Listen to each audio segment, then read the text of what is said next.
It will be well worth your time today. We're going to be talking on a subject that affects each and every one of you sitting in this room, whether individually or through your business. And we're hoping that we have some really great questions. If you remember the format, how it works here at the Oregon City Business Alliance Forums, we have the blue cards that are on your table, and we hold the questions to the end of the presentations so that we don't have any interruptions. They do have their PowerPoint slides, so you're going to get a lot of visual information today as well. But feel free to go ahead and write your questions down. The only thing I ask is that you print your questions, because I'm good at reading, but I'm not that good at reading. So if you can print it, make the letters a little bigger than normal, so we make sure that we get the content and the intent of your questions correctly. And then just hold your card up, and someone from our Oregon City Business Alliance staff or board will come around and pick them up. So today we only have 2 speakers. Originally we had 3, but one of them got held up or just was not able to make it. But we're still going to be covering his topic. So you're still going to get the same information. It'll just be from 2 of our speakers today. I'd like to thank Pamplin Media as our media sponsor. They provide us press releases each month so we can promote in their electronic media. Hopefully, with the new owners, we'll still have the Oregon City News. At least it sounds like we will. But we're hoping that's going to continue just the way it's done. But yeah, they're our sponsor every month as our media sponsor. So today we have 2 speakers. I'm going to give you a little background information about them. Our first speaker will be Bin Liu. She's the Energy Solutions Manager for PGE. Her team focuses on the development and scaling of residential programs and services. She has been in the industry for over 10 years and has been with PGE for the last 4. Ben is trying new food, building Lego creations, and playing with her child when not at work. So there's Ben. And then we also have Alyssa Lawrence. She's a transportation, here's a big word, electrification senior manager at PGE. She's within the product development sector. PGE's transportation electrification strategy is to plan for, serve, and manage EV load equitably. Over 60,000 EVs are driving in PGE's service area, and the number of electric vehicles continues to grow monthly. Her team of product developers has created programs to serve residential and commercial customers who are looking for guidance and solutions in transitioning to electric mobility. So with that being said, again, I welcome all of you here today, and I'm going to turn it over to Ben.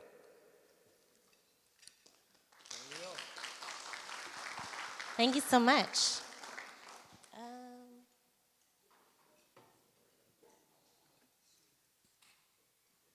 Perfect. Hi, good morning, everyone. Thanks so much for having us. Really appreciate you inviting us to come and talk to y'all. My name is Bin Liu. I'm going to cover the first pass of our presentation. I'm going to tell you a little bit of kind of how we got here, what we're doing on the residential side. And then Alicia is going to come up and she's going to talk about the commercial side and what we're doing for transportation. And, oh, I did it wrong. Sorry. So let's see if this actually worked, because we had a little bit of trouble. Oh, it doesn't. Okay. So we're going to ask you to use your imaginations a little bit. So for folks that have been in Oregon for the last, I'd say probably 5 years, I think you've experienced a couple of heat waves. You've experienced unprecedented winter storms, I think at least 2 now, right? A heat dome.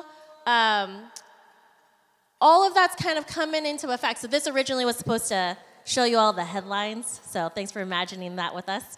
And it's resulted in, us having to raise rates as we try to manage to all of that, right? Our climate has changed so much that we now have to change the way that we're servicing customers. And that's kind of coming into play with how we're looking to the future.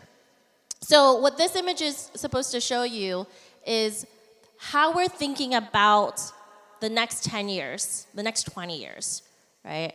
And as you guys can see on the top right, where the sun in Mount Hood is, we started looking at renewable energy. So if you're driving down 84 out to Idaho, you'll see some of the wind turbines that we've put in, right? There's some areas where you see industrial-sized solar panels. So we're making an investment in renewable energy on a greater scale. Now, as you kind of flow down through the city, you can see there's investments that are being made with electric school buses, with commercial properties, municipal entities. You're also seeing that we're investing more into the infrastructure for electric vehicles, schools, and then also the home, right? So we're really taking a holistic look of how do we support our community, regardless of where you are in the segments, right? If you're a residential customer, a commercial customer, a large industrial customer, how do we support you as we try to decarbonize our electric grid? Now, for those of you who aren't legal junkies, I just want to give you a little bit of context of why this matters. So the Oregon Senate, or actually Oregon Congress, in 2021, they passed a House bill called House Bill 2021, and that requires all of the IOUs, so the big utilities, to decarbonize by a certain date. So for electric companies like PGE, we're required to decarbonize by 2040. So that's 100% decarbonize. That's a pretty big deal for us, kind of knowing where we're coming from and where we're needing to go. So I think last year we had closed out our last coal plant facility that was in state, and we're looking for more ways to achieve those goals laid down by the Senate.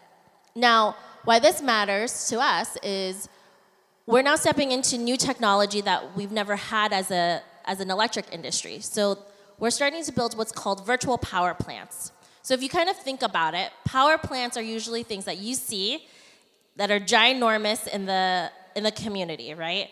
They're usually out in the middle of nowhere generating energy, or in our area, they're dams, like in the Bonneville dam areas, that they're creating energy.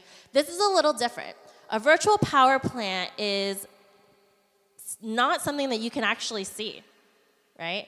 This is us being able to connect to your homes, your cars, your businesses, and all of those kind of come into different ways. So on the top left, sorry, I had to remember which side was my left side, flexible demand. So these are technologies that you can put into your businesses or your homes that is flexible to the grid. So we can call it when there's a need to the grid, and then otherwise we kind of leave it alone.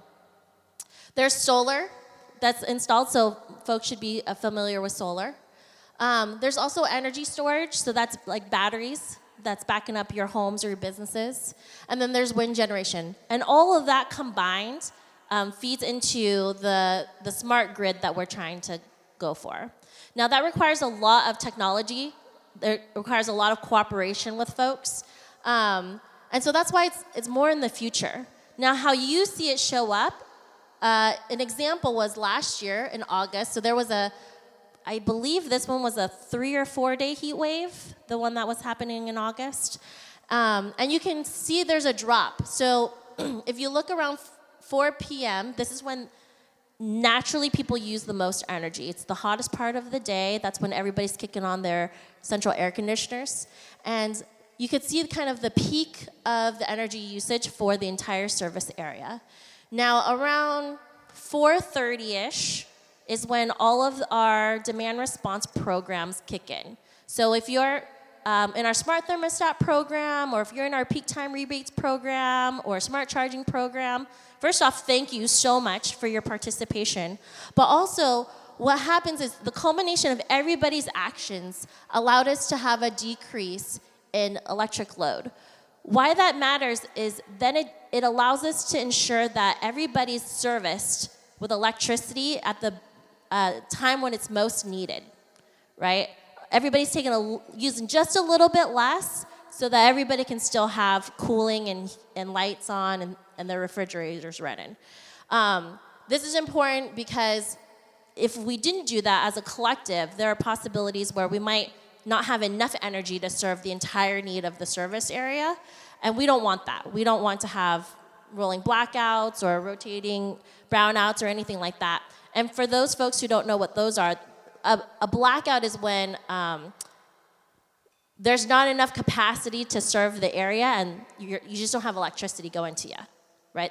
In the simplest terms.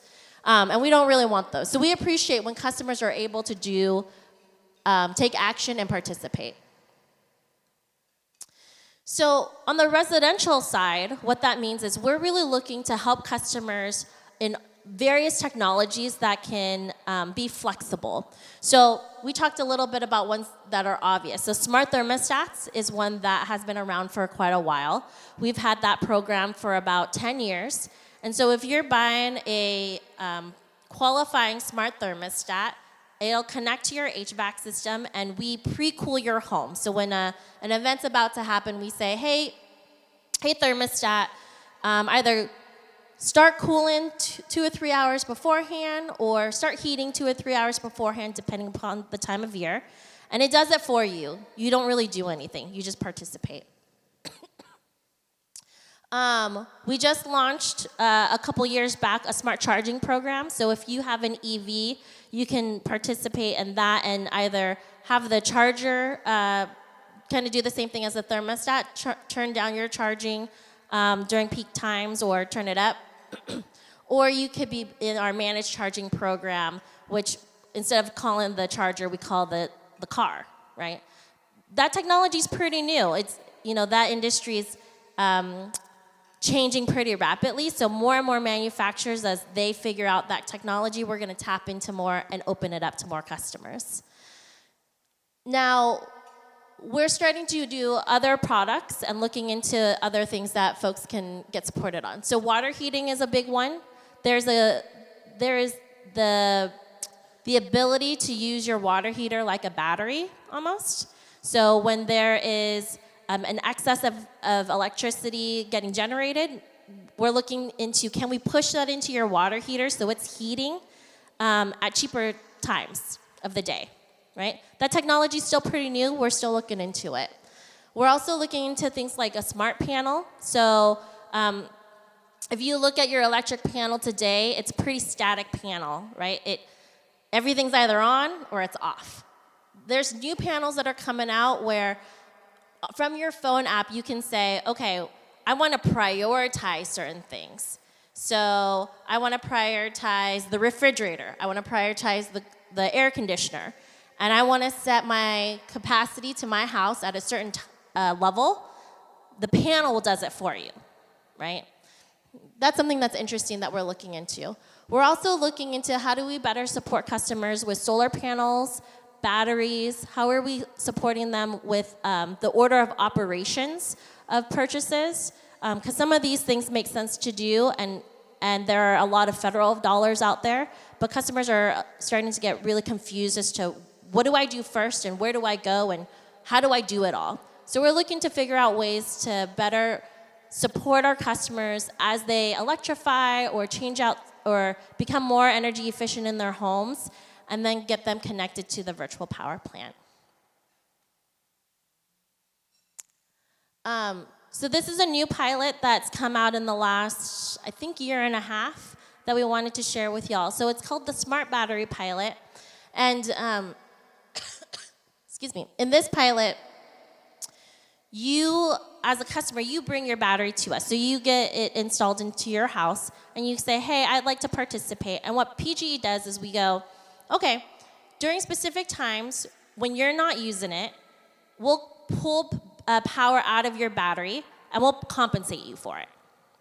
And you can decide what kind of compensation level that you want to do with it.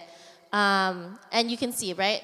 The choice is yours. Do you want to be at maximum where you're given 80% and you get the highest amount of credits, all the way to moderate where you're not really given a lot, but you get some bill credits associated with it, right? You get to choose how you want to participate. Now, if you decide that you don't want to participate that day, you can always override. And that's true of any of our residential programs. You're always able to take control and say, today, I don't want to participate. And we acknowledge it and we don't call on your home. So I know this chart is a little bit of an eyesore, so let me break it down, okay? So if you have a battery in your home, what we do is, this is kind of for an average house, right? So the orange line, that's if you had solar. So a lot of customers, they will have solar plus batteries to get the maximum effect. So during the day, the height of the day is around like 12 to 2 o'clock when the most solar is gonna get generated, right? And then what happens is, when you're looking at a battery, the battery will take a bunch of that electricity into it during the hottest part, or the peak solar times of the day. Solar is going to be generated at a higher rate than you're actually using in your house, right? So that's the kind of light blue squiggly line on top. You can see there's excess. So we're helping you push it into your battery, and then later on in the afternoon, around like the 4, 5 to 8 o'clock time range, when everybody else is using a lot of electricity, you're tapping into your battery, right? So that's kind of what we're starting to help customers understand, and that paired with the smart battery pilot is how we're effectively helping customers get into the future. The other thing that we're looking into supporting customers more is portable batteries. So we know with wildfires getting to be a big thing, outages get to be a big thing, we're looking at how do we help support customers prepare for those, and we're looking at portable batteries and how do customers use them, right? Honestly, I only ever used mine before just for camping. So these are new use cases that we hadn't really thought about and we're starting to explore. All right, so that's the end of the residential side. So I'm going to pass it to Alicia. Thanks, Ben. Awesome. All right, so I'm going to talk a little bit about our commercial programs and then the transportation electrification, the big word, it's EVs, and how do you help all the different customer segments move towards EVs and support them. Other one. All right, so one of the things that we're doing in the commercial space is we're hearing from our commercial customers, hey, I really want to be part of this decarbonization journey. I want to become more efficient. I just don't get it. I don't know, how does my heating, how does my cooling, how does my lighting, my cars, what does this mean for emissions? What does this mean for being able to meet either the different cities that have different goals around emissions? What does it actually look like, and what can I do? So we've heard this need and created an energy emissions tool that talks about this. So it's just trying to figure out what's your building type, what does that look like, then what's inside of it? What are the different systems that are at play? How old are they? What does that look like? And then it will help say, okay, at the very end, that's your building's impact. Here's the different types of reductions you could see. Here's the different kind of opportunities you could look into. And so we want to make sure we can all provide folks, what does that look like? And so you can see how many, a lot of times with renewable programs, you'll see how many trees would this be an equivalent to, or how many reductions in metric tons of offsetting carbon. Another way that when Ben was talking about, hey, we've got growing needs. There's EVs coming onto the systems. With a lot of the great IRA dollars out there, people are moving more towards the fuels that will be cleaner and can have a lower impact on emissions, which is great. And that means that's growing load for PGE, so we've got to be thoughtful about how we're building out the grid. So we talked about, hey, the virtual power plant is one of those ways. This is some of those ways for clean energy. So if you want to be able to be working on the renewable and have more renewable standards as part of your emissions kind of output, you can go into one of these 3, well, more than that, different clean energy options that you can sign up for and be able to look at what does that look like for renewable. The first few are for residential, and the last 2 are more for commercial customers.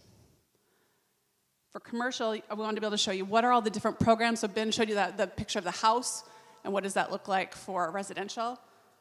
And so for commercial, if you've got a battery, if you've got large usage, if you've got a heating and cooling system that can be controlled, if you're a small business and you have a Honeywell thermostat, or a Nest thermostat. Those are the different types of ways that we can work with our commercial customers and say, hey, we want to work with you. If you're willing to turn your thermostat down by a couple degrees, be able to give back energy, reduce your energy use during those peak time frames, like last August when it's really hot, then that helps us not have to build out as many plants and different renewable infrastructures. It really helps reduce the whole need. And so we want to incent you, we want to give you credits since you're being part of kind of that virtual power plant, give you the credit instead of having to build out more charging infrastructure.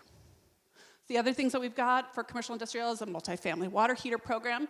So for our property managers who are looking for how do they make sure that they can kind of reduce what that energy impact looks like for their heaters, how can we match up when heaters heat during the times that are cheapest for them to be able to utilize, which also reduces the impact to our grid during the highest times of energy use. You'll talk a little bit more about Fleet Partner, but there's also battery storage where we'll offer that same thing, the same idea as that residential program, but we'll offer you incentives to utilize your battery to offset your power during peak times. This is just really going into, there's a lot of different ways to participate. There's either PGE could control it, and there's a program for that. They're saying, no, I want to be able to control it myself, and that works as well, and we have programs for that. So just kind of say, hey, when you think about how we work together to be part of the virtual power plant, there's a lot of different options that we have for folks. And then the last piece that I talked about for the energy partner on demand is saying, hey, we're going to give this much money to participate with us during the different windows. And you can say, okay, I'll participate, and you can see the different hours up there and the different dollars that you can have available to you by how much you reduce. For transportation electrification, really it's just fancy words for EV support. So we've got a lot going on. When you look at the EV growth, 1 in 6 new cars last year were electric vehicles that were sold in the state of Oregon. You maybe see it on the road. I'm just curious. I am in charge of TE. How many people here own an EV in the room? Okay, that's helpful to see. So with the state's decarbonization goals, there's also a clean cars rule and a clean trucks rule that are helping really think through what does that look like. 60% of our region's emissions comes from transportation. And so that's why there's been rules put into effect of how many EVs will be sold, that need to be sold, that have goals around that for helping to reduce emissions across the state. So when we think about what is PGE's role, it's these just three ways. And it's really our base business for how we do our usual planning. So planning, we've always done planning to say, okay, what does the energy growth look like? What is it? Do we have expansion of different homes, multifamily units, city boundaries? What are the other factors that are going into it? With a lot more cooling getting installed in homes, that's expanding some of the planning needs. So when we now do our planning, we also extend that into EVs. So we have a forecast for how many EVs we're expecting to see in our service area based on the different sales data that we have. We also want to make sure we're coordinating for TE with state local planning. There's a lot of dollars out there for charging stations, so making sure we are aware of where is that at so we can plan accordingly as well. For serving, we want to control costs to build the grid infrastructure to serve the load. There's a lot of flexibility with EV charging. Some of the places where there isn't, we'll work with them to make sure we got it. But where there is flexibility, especially in the residential sector, usually people only need, if you install a charger in your home, it's called a level 2 charger, you may only need every day a half hour if you plug it in every day. If you wait till you're empty, you might need 6 to 8 hours. If you think about how long you're home usually a lot longer than 6 to 8 hours. And we want to work with you with when does your car charge so that we can help mitigate and reduce how much we have to build the grid, and that's how we help control costs. And then as well with our TE plan, there's a few other funding sources that we have of really making sure, right, what we've seen in the early years, EV ownership is a lot more for our high income houses. And how do we create a more equitable journey? Because it really is more cost effective for the life of a car for someone to move to an EV. So we want to make sure, how do we help support multifamily? How do we help support renters and low income individuals come along on this EV journey as well? And lastly, when we think about our different programs, our whole goal is, how do we build a program that is having the right technology installed so that it can be flexible with when it's used in the future? So So folks, this is really that vision. Do you have the information you need? Is it equitable, affordable, reliable, accessible? We have a lot of business cities that are trying to meet their emissions and fleet electrification goals, that we do integrate them into the grid so we can reduce how much we have to build, and that electric mobility is available to all. So whether you own a car or not, that you can participate in this journey. Here's a lot of the different programs. I'm going to go into more that are more around the business sector, but this gives you an idea of there's a few different managed charging programs. The residential one, our goal is to have 9,400. These are goals by the end of 2025. We're on track. We've got over 5,000 residential customers enrolled in smart charging. And then for commercial, we're doing some technical demonstrations so that we can offer them the same idea of a bill credit to participate. We help our businesses if they want to do it for their fleet, for public, for workplace. We're working with multifamily to say, how could we work together to help support them? What we find a lot is we've had to learn a lot about charging and charging infrastructure, even though that's not what an electric company usually does, is own charging infrastructure. We don't want to own it, but we have a lot of information. We know how to build out the grid. And so how can we help support our customers who are trying to figure out, what do I even start? And so we're doing a lot of work in that space to help our customers out. And then part of that equity is helping in the public charging sector for customers who don't own their home or don't have off-street parking, and that's the pole charging. And then heavy-duty charging is when you look at those semis, you're looking at really big power being used at once. Can you utilize solar and battery to offset that so you don't have to build out as many poles and wires and transformers? Can you mitigate it for that location? And so we're doing some testing out with Daimler at Electric Island. And then lastly is Electric Avenues, which is public charging and making sure that it is reducing the downtime so that it can be working and available for our customers. So for commercial customers, Fleet Partner is a big one. There's incentives and what's called make-ready infrastructure. It's, we always help the customers with the infrastructure up to the meter. What we've learned is there's just a lot more knowledge that we can help share from the meter to the charger itself. And that's what we're helping with Fleet Partner. And so it can help you a solution. We're going to help you with planning. We're going to help you with technical services to kind of figure out, sometimes people aren't aware, how many chargers do I need? What kind of power do I need? Most people think I need the fastest charging possible, but we really want to think through how long are your cars parked on the site? How long are they in the lot? How many miles do they drive every day? And we can help kind of figure out what's the right blend so you don't have to overbuild and spend a lot more money than you need to help electrify your fleet. So yes, we've got enrollment open until December 2025. And then we help with the installation as well. What is commercial managed charging is really thinking through, when you think about managed charging, you heard about on the residential side, they only need a half hour or the longest time frame, 6 to 8 hours to get fully charged during the night. Can we work with them on that time frame? Same idea in the commercial sector. So either there's a lot of different softwares that people can install with their chargers, and they can say, hey, charge me during the cheapest time, and the software will help you do that within your fleet's needs. Or if you want us to do that work for you, we can do that as well. So we're exploring a lot of these different options to say, how do we help make sure we're meeting the various customer needs for commercial charging? And so the different segments, fleets, public, workplace, and then the multifamily. And multifamily is a couple different flavors. If they share your parking spots, it's a different kind of feeling than if you've got a dedicated parking space. I think a lot of times people always hear a lot about, at least I see it a lot on the Ford commercials about vehicle to grid, like using your vehicle to send energy back to the grid. It's nascent, it's new, it's here, but in small quantities. So we're doing some demonstrations to test out the technology to see what does it look like, what's the grid impact by sending energy back to the grid, and how does that work? So we got some demonstrations going on, but more is we're hoping to have some different pilots beyond 2025. So that is where we're at, and that's PGE and Oregon kind of energy. And I think you've got questions. Perfect. Thanks, Kent. So yeah, hold up your cards, and we will come around and pick those up. And if you and Ben want to both stay up here, we'll have you two come over here. All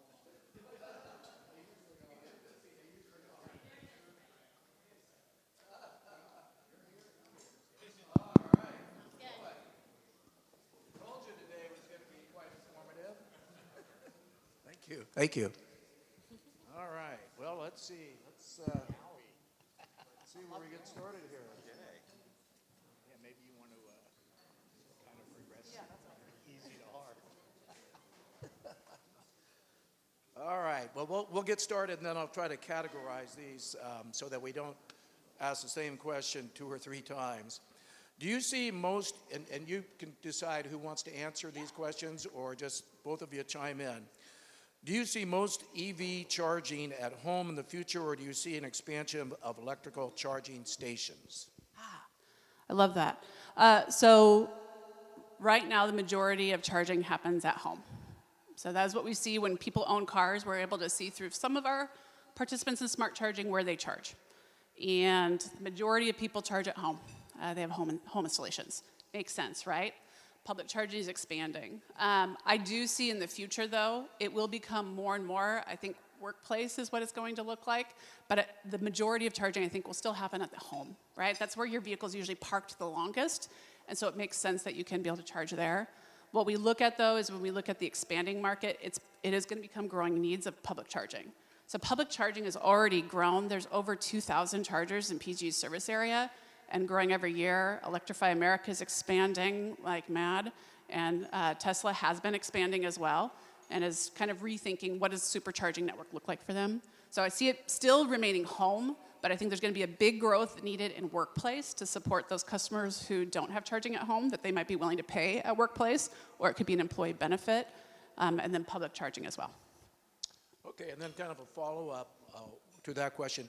How much does it cost to purchase and install an EV charging station in a public parking lot? And do you need to make any adaptations to a home outlet to be able to charge your car?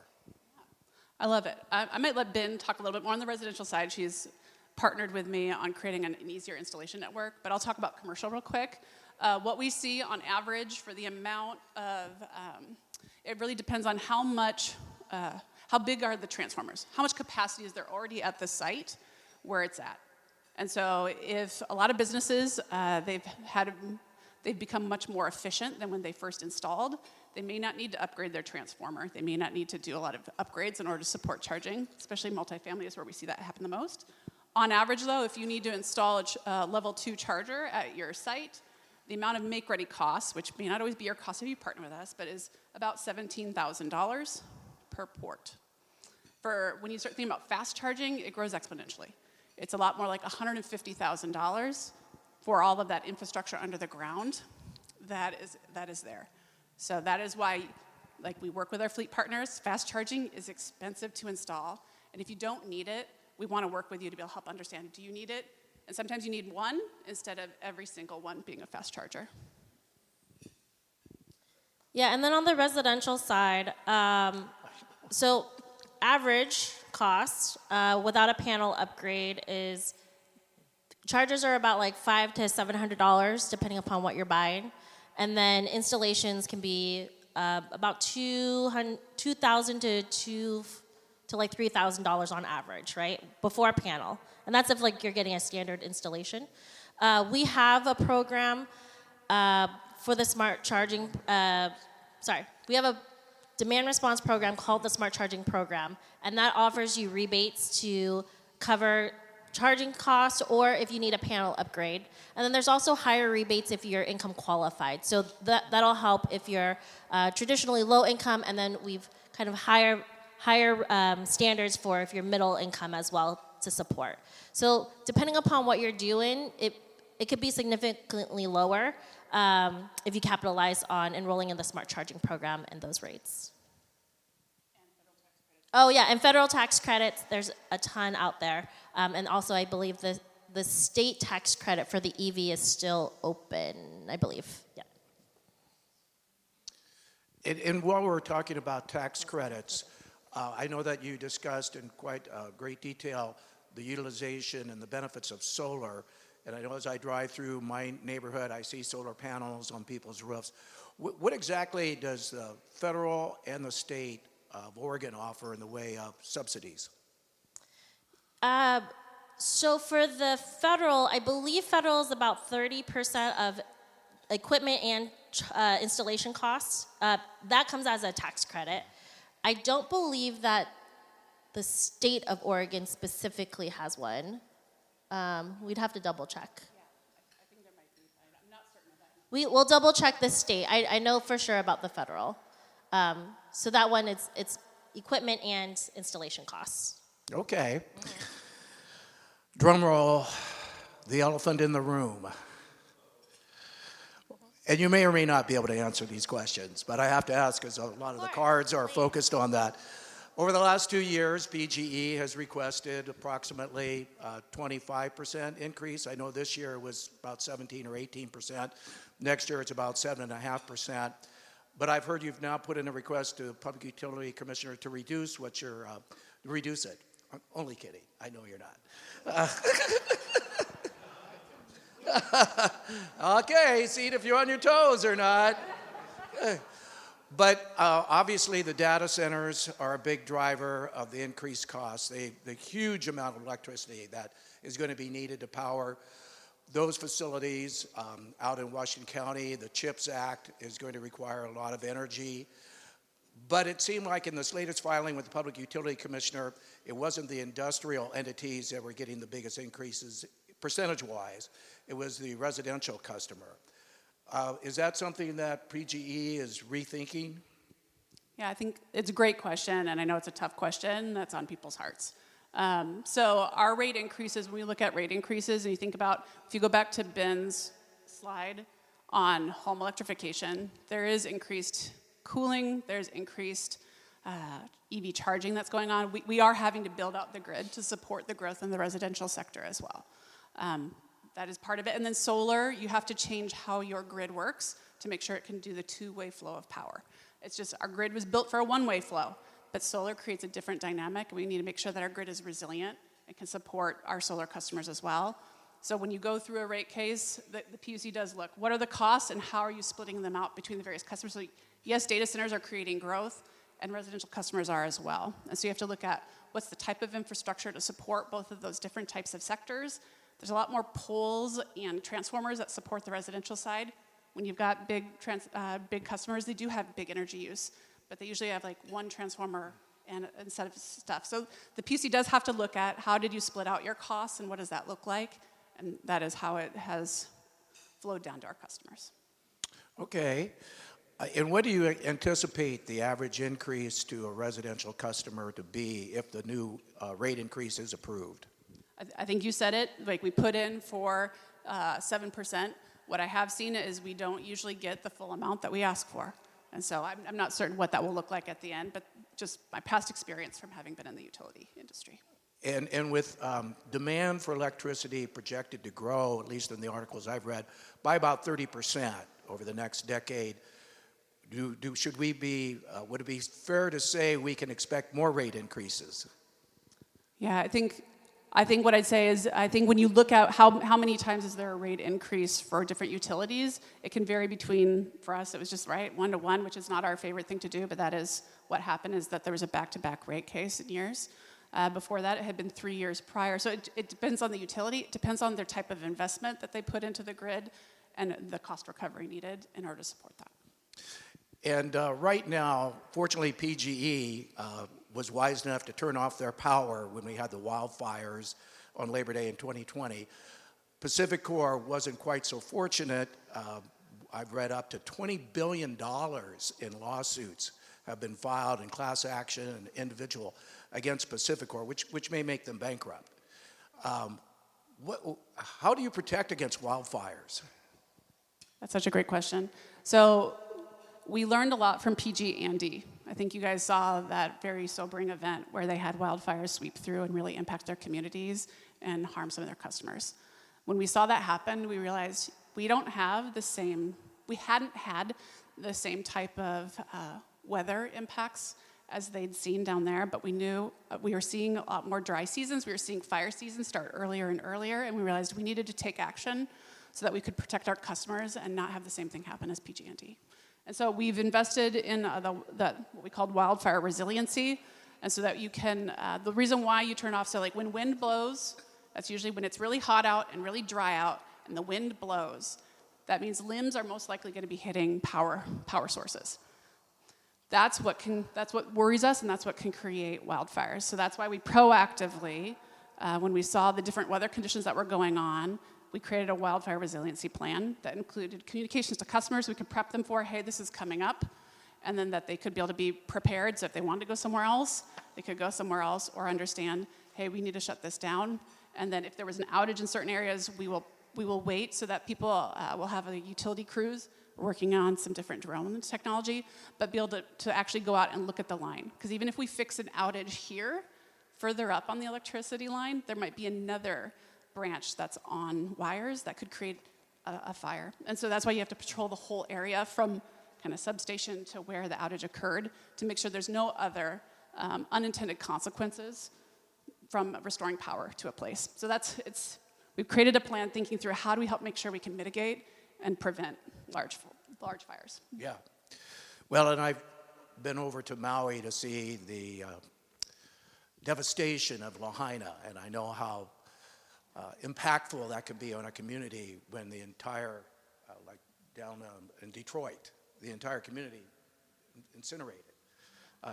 Not only in damages to your structures, but emotionally and psychologically, and having to rebuild. And I know that there was issues with people getting their claims on their homes, and you don't have anything to do with this, but they were having to pay big taxes on those insurance claims. And fortunately, that got addressed in the legislature.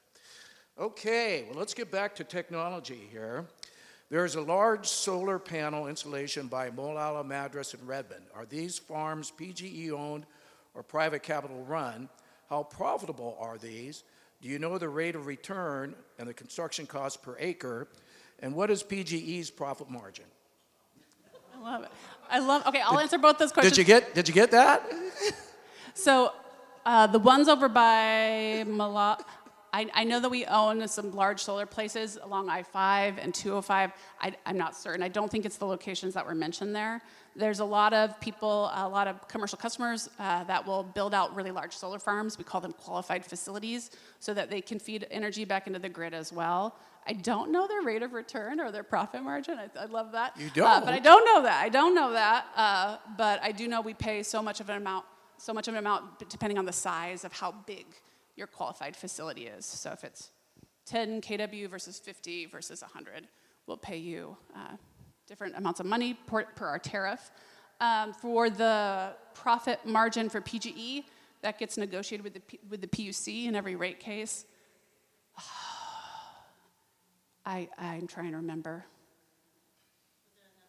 I'm trying to remember what the rate of return is, and I can't remember what it is right now. I think it's around 10%, but please don't quote me on it. But that's part of the negotiation. Guess. That's the negotiation with the PUCs.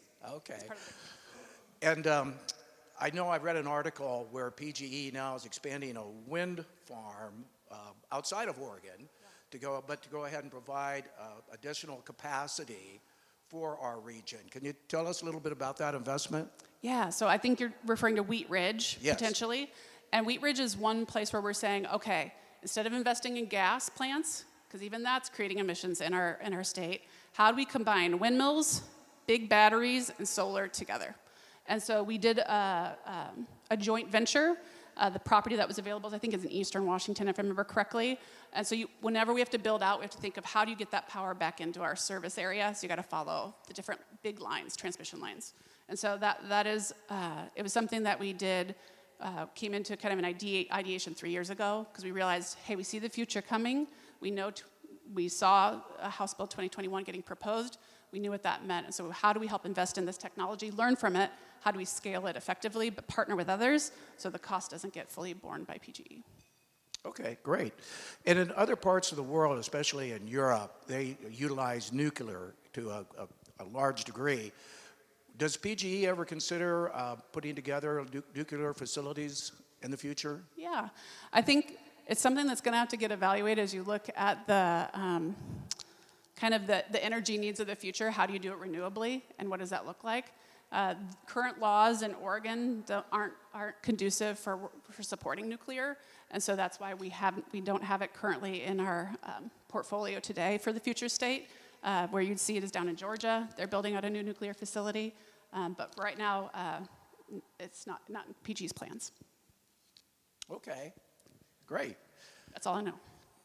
Yeah, I just know in certain parts of the world, nuclear is the way they go. It is, and I think they've figured out how to dispose of the waste more effectively than I think we've figured out in the United States. Okay. So kind of getting back, you touched in your PowerPoint slide presentations a little bit about your carbon footprint and decarbonization, green energy goals that PGE has. And a state ruling, basically, if I understand correctly, is asking you to reduce your carbon emissions by 80% by 2030 and 100% by 2040. You got it. But if we've got a 30% increase in demand during that same period of time that you're also trying to reduce your emissions, how do we make that happen? Can't you just, you're talking about the conundrum that we're working through. And part of that is House Bill 2021 did say we had to reduce 80% of our greenhouse gas emissions from it was a certain standard of time, and I want to say it was 2010 to 2012. Oh, thank you. I was like, I thought of 2012. Thank you. You're right there. So I should work for PGE. I know. And so we've got to reduce it from that time frame just because we knew, right? Could energy grow? Could energy decrease? Let's set a standard in time. And so it's from that 2012 time frame that we've got to reduce the 80% and the 100%. As you look at the future, the growth of it, that's where we are making a lot of plans around how do we do this, because in the state, we can't build a new gas plant, and we're not going to build a new coal plant. So then what does that look like to help support that growth? And that's where we see all of these creative solutions. There are data centers that can offset a full, I don't mean to use terms that aren't usual in the utility sector, but like a full megawatt. So like the equivalent of, how many homes? Thousands of homes. They're able to do that by switching to using a different data center in a different state. So like we're trying to think through how do we work creatively with both commercial customers, but also residential. There's a lot more residential customers and homes out there. How can we work creatively so that we don't have to build out a bunch of power plants? All right, and I do know for residential customers, you do offer a reduced plan based upon their number of people that are living in the house and their annual income. They can get their bill reduced up to, 30, 40, 50%. Yeah, there's an income qualified bill discount that we offer. And it was really looking at the energy burden and where does the energy burden lie and where can people support the cost of energy efficient upgrades and where might they not have that control.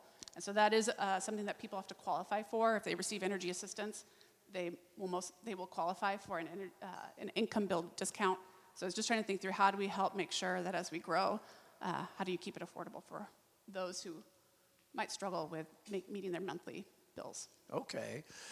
Next month, we have a panel coming in to talk about all the headwinds in the housing industry. And I was watching the news the other day, and I saw that there are some new programs being introduced that could possibly, green energy programs, that could possibly increase the cost of a new home by 30%.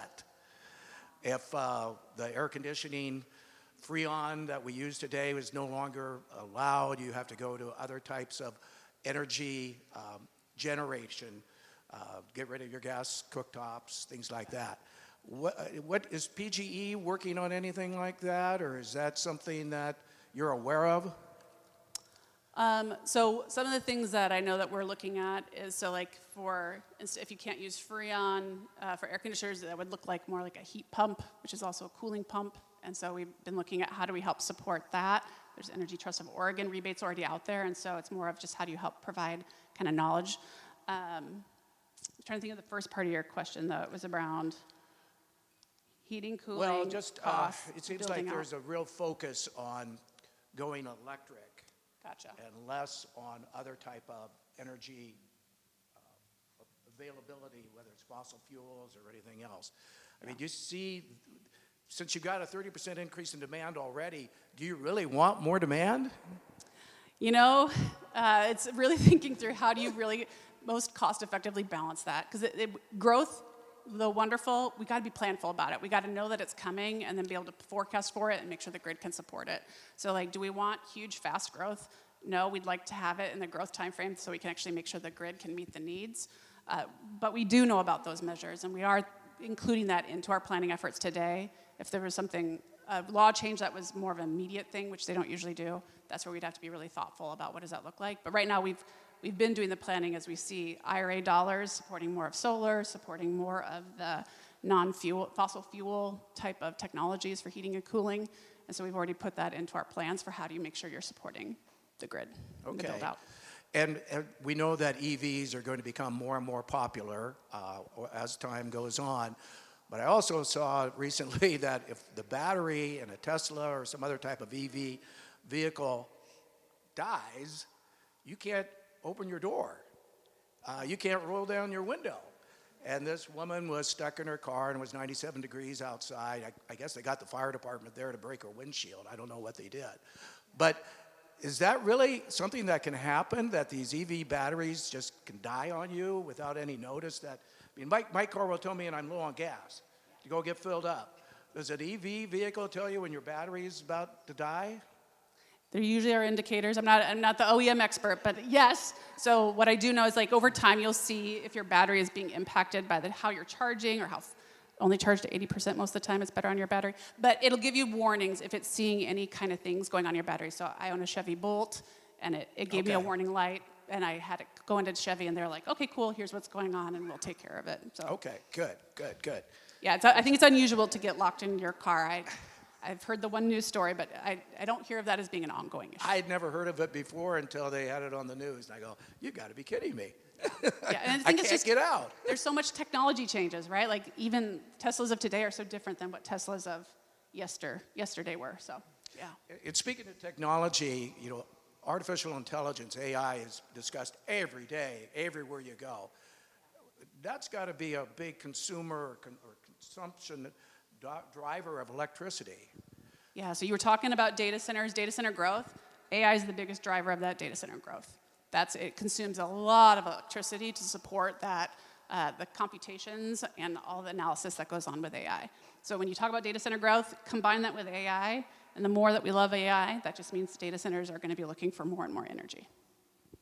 Yeah, I know when I go out towards Prineville, I see these huge buildings next to the BPA or whoever runs the transmission lines because they have access to power. Yep. Right there. Yeah, access to the big power. The big power. Okay, let's see. How will House Bill 2021 impact disposable or dispatchable standby generation program that uses diesel fuel? I love that. All right. Diesel fuel is tricky, y'all. I wish Isaac, my partner, was here on commercial programs. There's a few different upgrades that have to happen. I'm not the expert on this one, so I just want to make sure we're really clear. But we are trying to figure out, is there a cost-effective way to convert those diesel fuels or to put the emissions controls that are needed on it so that it can be even more a part of DSG? Maybe yes. We just know that diesel is going to have to be part of dispatchable standby generation for now because the technologies aren't all out there. So we're going to continue to grow that because it is an energy source for our grid. Okay, great. Do you have a customer advisor program to meet and advise residential customers of options that may work well for their situation? And what incentives can PGE offer landlords to install solar and/or batteries for their tenants? Yeah, I'll talk about residential. I would highly encourage them to contact our customer care center. So there is a lot of programs and a lot of things that are out there. If they're not getting what they need, then that way they can flow it through to our program side and really think through what does that look like. We've heard, Ben was talking through, we know there's a bigger need around how does solar work, how big does solar need to happen, and that we don't have equipped because that's not something we've had to support in the past, but we're really trying to think through more creatively, how do we help those residential customers with those new types of technologies. There was a second part to that question though, for residential customers and then landlords. I don't know if I've got the answer for that one.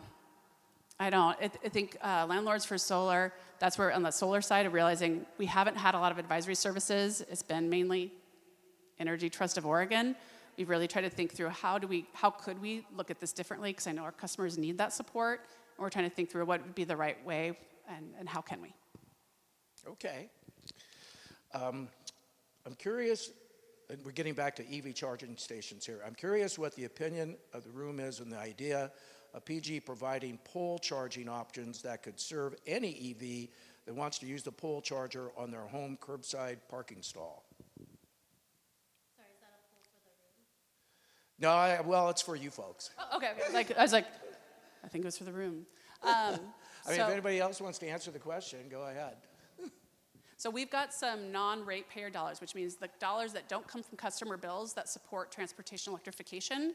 They come from an Oregon DEQ program where importers of fuels have to make sure that they have a certain emission standards they're reaching with what they're importing. So if they're importing renewable diesel, they're meeting that standard. If they're importing diesel or the regular unleaded fuel, they've got to offset those. They've got to offset what they're bringing in for the emission standards that they're bringing in and offset it to meet the right emission standard the DEQ has stated. So they have to purchase something called clean fuels credits. And so there was a law put into place that said, hey, this market's going to start up to help encourage more renewable diesel being used, electricity being used to fuel cars.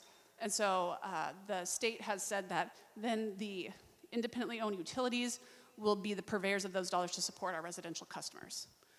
So what that means is that we need to be thoughtful about what do those programs look like. And a lot of the mandates are around residential customers, help what's called underserved communities, which has a definition in House Bill 2165. It is low income, multifamily, renters, coastal, rural, low income, BIPOC, tribal. So there's a few different things that we would be thoughtful of, like, hey, we know that these are the communities that will have the least investment in EV infrastructure, and so we need to put those monies toward that. And so that is what those pole charging, the curbside charging is being funded by, is those dollars, so that we don't have to impact our ratepayers, but we can create an equitable transition based on the funding that is available.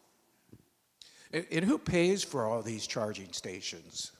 The Clean Fuels dollars, which is through the DEQ program, so they get paid for it through that program, and then when you charge at it, you pay for that, and it helps offset maintenance costs. Okay. And if you're charging your vehicle at home, just say an average size EV, what does that cost?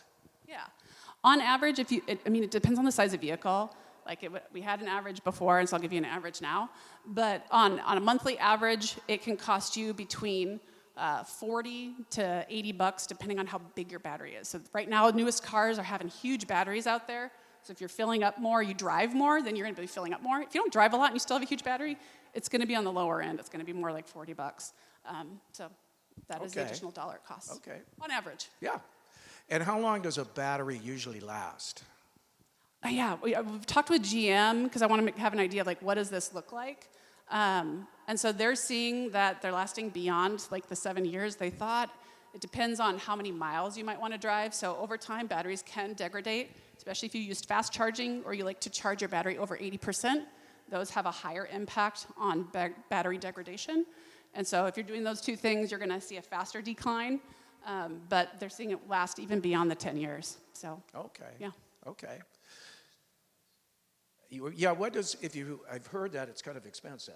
If you need to replace your battery at the end of its useful life, I've heard that's a fairly large expense. It can be. And I think what you're seeing a lot more from manufacturers is you'll probably just buy a new EV if you go that route, because it could be between $10,000 to $15,000 if it's not under warranty. What a lot of manufacturers are doing is just taking the car back and having a second life for that battery. So when we talk about the home, like the Tesla Powerwalls or Ford and GM looking at having battery installations, Daimler is already doing this as well for their semi-batteries. They have a second life and they'll sell them to battery manufacturers for kind of home resiliency or business resiliency opportunities. And so instead of having to say, battery, you've got no value to us, no, you still have a lot of value, but it may not have as many miles as I want to drive in a day or on a road trip. So they're reutilizing them in that manner. And so GM was saying, we recycle 100% of our batteries. Okay, okay. So, please do. Well, here. Well, yeah, it's okay. We got plenty of time. It's on the power poles. So I have a clarifying question. So related to the question on the power poles, so in our neighborhood, I've noticed there's an EV car that's parked underneath a public power pole, and there's a little charging station that she plugs into. So apparently you're saying that's been acquired, or the assistance in acquisition is by this credit program. Clean Fuels program. Okay. Then how then is this individual charged? Does this power box belong to them? Is it registered to them? Are they charged for the usage, or am I, as a consumer in the same neighborhood, paying for that charging station? I love that question. So, and I love that you're in one of our neighborhoods. I'm excited to hear that. Okay, maybe you're in Milwaukee, but I'll let that go for now. But so what that looks like is, so the charger is owned by PGE because it's got to be owned by someone. It's just paid for by those clean fuels dollars. So when they charge, they pay PGE, or our charging network, to be powered up. And so they pay for that fuel, and then that revenue from that fuel goes into the maintenance costs for that charger, which it helps offset how many clean fuels dollars we have to use to maintain the chargers. Thank you for that question. So it doesn't come out of customer bills at all. Wait, got another question back here.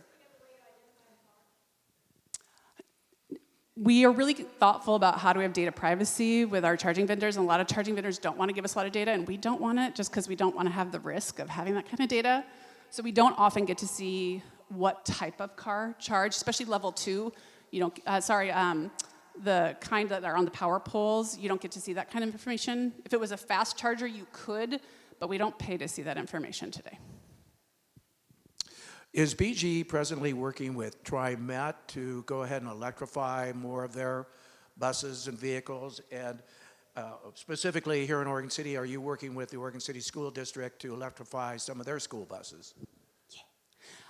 For the first question on TriMet, yeah. So when you saw, if you remember back to the TE vision, and it was charging for all, even if they don't own a car, electric buses is a big deal. And so we started a pilot with TriMet back in 2019 to help them think through what would their fleet electrification look like.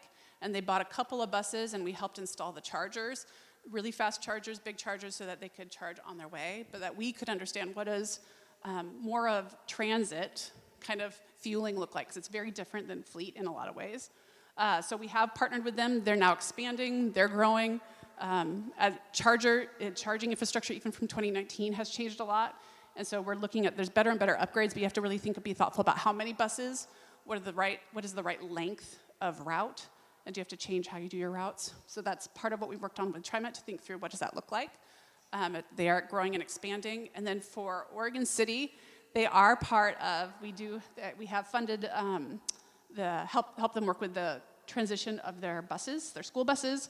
School buses have taken 18 months to 2 years to arrive in the past 3 years. And this last year, we're starting to see a better supply chain movement. So it's now becoming more like 12 to 18 months for them to get their buses. I can't remember how many that they've got in their fleet right now, but we have worked with them on transitioning their bus fleet. Okay, perfect.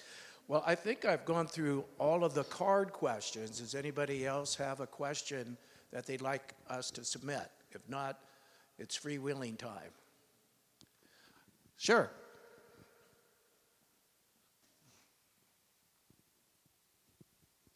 I don't know if you saw it. Is there any look into mobile charging, so that, like, say, a commercial business has multiple cars that need charged at different times through the day? Is there an opportunity for mobile charging, or maybe a business doesn't want to take up 2 or 3 or 10 parking spaces for chargers? Yeah. And mobile charging, like for their own fleet cars, or are you thinking something different? Whatever. Oh, for employees. Yeah, okay, gotcha. So there is more technology coming out that has that mobile idea to it. It just has a lot more AI technology that they've got to try out, and software they've got to try out. So it hasn't been widespread yet, but they know they're seeing the need, because that way, instead of having to install 12 chargers, you really only need 6, right? You just need people to be able to move around, but during the workday, that may not always work for meetings. And that is the technology that's it's newer, but it's being tested out, because that's what they were trying to see is, instead of having to have set places that get taken up, can it move around? It's been much more in the fleet space, so that they don't have to move around fleet cars or have people that can move them around to reach the different chargers. But it's still new in the technology phase. And how long does it usually take to charge a vehicle? Yeah, so like if you think on average, customers drive maybe 24 miles a day. I live up by the Adidas campus, and I worked down at Tualatin. My daily commute was 12 miles. I used to just plug into the wall. I didn't even have a charger settled, and I would be fully charged. If I plugged in at night. I started my charge at 10 p.m. because PGE has cheaper prices at 10 p.m. So I'm a cheapskate, and I just want to be cheap. If you're in the time of day program, if you're in the time of day program, it's cheaper to charge at night. And so I would set up my timer to charge then, and I would be fully full by 7 a.m. when I needed to leave. If you drive more than that, then that's when you want to look at a level 2 charger, or if you have multiple cars. But if you have a level 2 charger, I'm trying to think of like the mile per minute equivalent. I used to have it memorized. But it can take, for your daily stuff, it might take a half hour if you're just driving those 12 miles a day, even less. And then if you're fully empty, when I'm fully empty and I've got a bolt, then I've got between 6 to 8 hours, depending on how empty I am. You left this with me. Dangerous thing. In economics, there's a concept called Jevons paradox. Jevons paradox, and I encourage y'all to be aware of this, basically says that by working to increase efficiency, you simultaneously increase demand for a resource. And you talked about it as a conundrum, and it's not a conundrum. Conundrums often have solutions. Paradoxes don't. And the paradox is that if you make something more efficient, you can produce more of it, you can lower your costs, but those lowered costs and that greater availability increases demand for that service. So it is something called the Jevons paradox that is worth studying a little more in depth, but it's a definite issue. And I'm wondering how PGE can, I'll just use the word justify or rationalize or something, the work towards efficiency and the work towards creating better sources and increase their profits at the same time. So you're trying to reduce demand, but you still need profits to maintain. So that is part of the Jevons paradox. Thank you for the Jevons paradox wording. I love that. So for energy efficiency, we do want to support our customers with that. In the state of Oregon, the dollars for energy efficiency, they don't go to the utility itself, it goes to the Energy Trust of Oregon. And so we work a lot with the Energy Trust of Oregon for how do we help support, what are they doing so we're not overlapping similar programs. But that is, you are spot on that if I have a more efficient home, maybe I turn up the heat or turn down the cooling and I use even more because I'm not seeing the impact on the bill. But that is something that we've worked through to kind of think through how do you help make sure you can build out the infrastructure, but knowing that we're continuing to get more and more efficient every year. Okay, so if you had a magic wand and could go ahead and say, we're going to resolve all of the challenges that PGE is going to face over the next 5 to 10 years, what would those challenges be, and how comfortable do you feel that PGE will be able to address those challenges? I think the thing we hear about most, Ben, I'll hand it over to you. The biggest challenge is the biggest topic of today, right? We're seeing increasing energy demands and needs, and how is PGE going to meet it? For me, I feel like we're well set up for it, and what I see as being the challenge is, can we work enough with our customers to help meet those needs in a more cost-effective manner? That's what I can see, and so I feel confident that we can get there. It's just going to take a lot more outreach and education. I think for me, it would actually be the climate impacts that are happening. So the wildfires that are happening, the heat domes, those ice storms, the fact that like Canada also is having a lot of issues. So we get a lot of our, what happens in Canada affects us quite a bit. So when they have ice packs and they're having their high enough water levels, we're okay as a region, we're fine. The last couple of years they haven't been, so watching that is actually very alarming to us, I think, of like, because we can't control it, we have to just plan and figure out what do we do now. Kind of the same thing with California. It's actually the more interconnected North America becomes in the grid, the more I feel like we're cognizant of how concerned we are. because there will be a time, most likely, where everywhere along the west is super hot. We're seeing that today in the East Coast.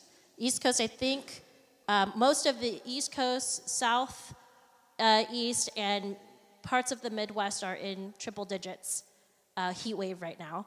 And if you think about it, a good chunk of that area is in an interconnected grid. So they're all competing for the same electricity.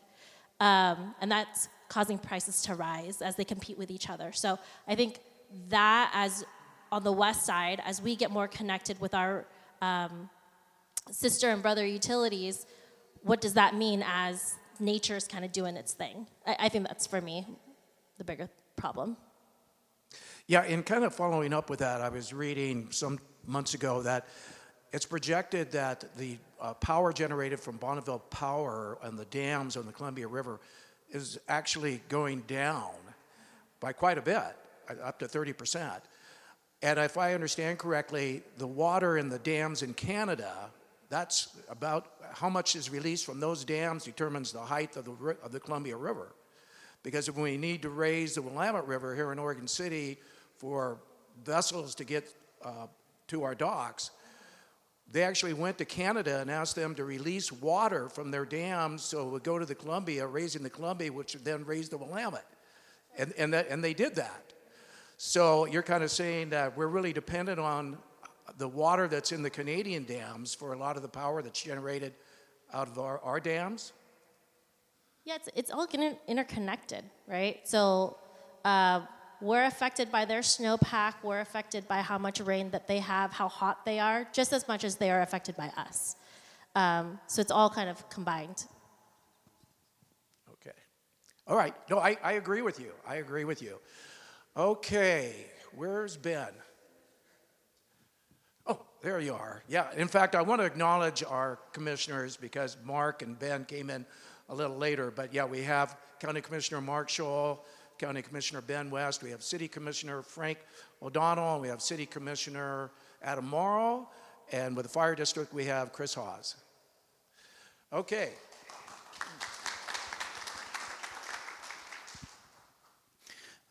What I'm probably gonna, my question and my comment is probably maybe not be popular in Oregon, but it's fact.